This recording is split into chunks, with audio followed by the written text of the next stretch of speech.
Je suis Jamila. Mon fils, Fares, se plaignait de douleurs abdominales. Il se sentait très fatigué. Arrivé à l'hôpital, nous avons attendu dans la salle et puis au bout de 45 minutes, nous avons été appelés. Ce monsieur se présente, il fait une palpation très rapide de l'abdomen de Fares. Non madame, ce n'est pas une appendicite. Il n'y a pas d'urgence vitale. Il m'a fait sortir avec Fares. On est resté comme ça dans l'attente, toujours pas de médecin. Vers minuit, Fares se plaint de douleurs assez violentes. Je le voyais très crispé, avec des sueurs.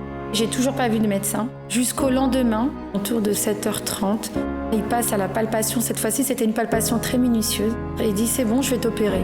Au moment où il descend du lit, je vois ses yeux virevolter. J'avais aucun médecin près de moi, personne n'est venu. J'ai regardé les ongles et j'ai aperçu un petit trait bleu au niveau des ongles de la main. Fares avait du mal à s'oxygéner.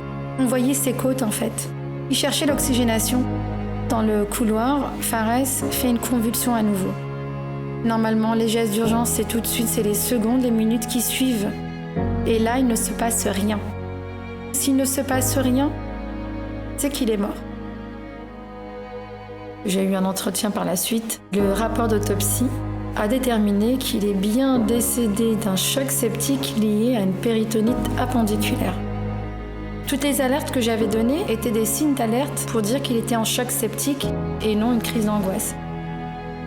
L'association France Sepsis a vu le jour le 7 mai 2020.